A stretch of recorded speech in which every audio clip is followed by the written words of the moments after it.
We'll start off with the Premier League. We're 5 nights now into the new Premier League season, and Jonny Clayton leads the way at the top of the table by a single point. Did you see enough last week to suggest the Ferret can go all the way on debut? And I told you that you'd be a little surprised at my answer. And the answer is no, not because I don't think he can go all the way, but I didn't see enough. And that's because the PDC accidentally blocked the stream for the first 3 nights for people in the US. It is on television on some channel that no one gets here, but it wasn't supposed to be locked out. It's only supposed to be locked out, I think, in the UK and maybe the Netherlands. So I actually couldn't see enough because I couldn't see nights 1 through 3.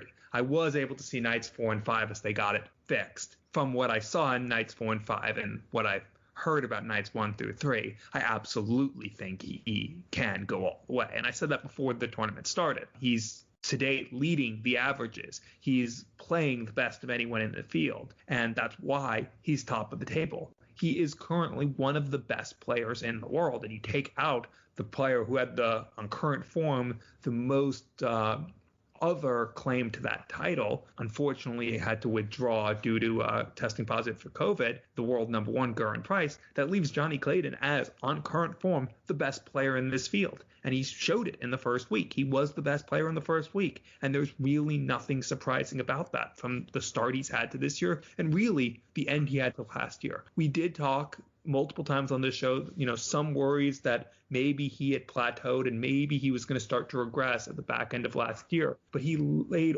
all those questions to bed when he went out and made the final of the Euro Tour event to get into the Grand Prix, to show that he was still right there at the top of the game, and he's only gotten better since then. He is the man to beat. There are a couple others who can stake claim to also being the man to beat. There can be more than one man to beat in this competition because it is so deep, and you'll hear from one of them later in the show who says, just how difficult and how tough it is and how it's just an honor to be there, even though he's second currently in the table, because anyone in this field is good enough.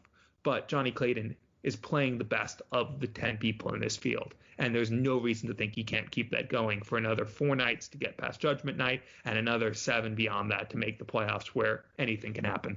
I'm with you from what we saw last week. I guess I was fortunate that I was able to see all 5 of the nights, and especially those first 3 nights, and starting off with that first night, the 105 average that he had against Peter Wright, which broke the record for the highest average from a debutant playing in a full Premier League season, beating the record that Mensah Suljovic had with his 103. That told you all you need to know about Jonny Clayton in this Premier League, that he's took to it straight away, getting the draw against Peter Wright, who was 6 out of 6 on the doubles. The following night, getting his first win.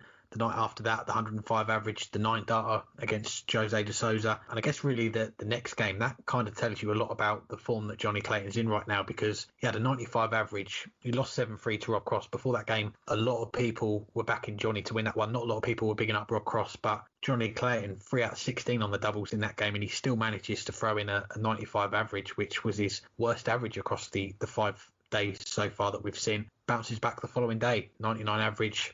He's Gary Anderson. He's one of them players that we're starting to see now that he is able to put the disappointments behind him. If he has a bad leg on the doubles or if he has a bad game, he can come back the next game and get that win and forget about that game straight away. We've seen players in the past, I'm trying to think who it was now, but the players lost the first leg in a game. They've missed loads of doubles and they've come off the stage, they've lost the game, and they've said, I couldn't get over that first leg miss and all those doubles. So he is one of the players now that we're seeing that does have that mental strength, which is a big factor, a big component in darts. You've got to be mentally strong when you have those disappointments, because there's no one else that you can rely on to get you out of that situation. You've got to do it yourself. And we've got to give a shout out as well to our friends that are running the Darts Oracle, Christopher Kemp, Lendl, Farrier, FDI. They've got the year-by-year average on their website for Jonny Clayton and all the players, and we've seen 2016, 2017, 2018, 2019, 2020, the last 5 years.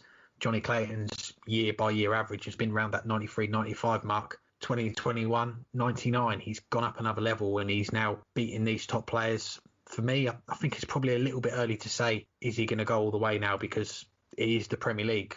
Okay, we've had 5 games so far, but it doesn't mean an awful lot if he goes and has an awful 4 nights, and then if he carries on into that next phase and has an awful 7 nights, because there's still 11 more league nights to go. He's laid the foundations down to get into that top 4.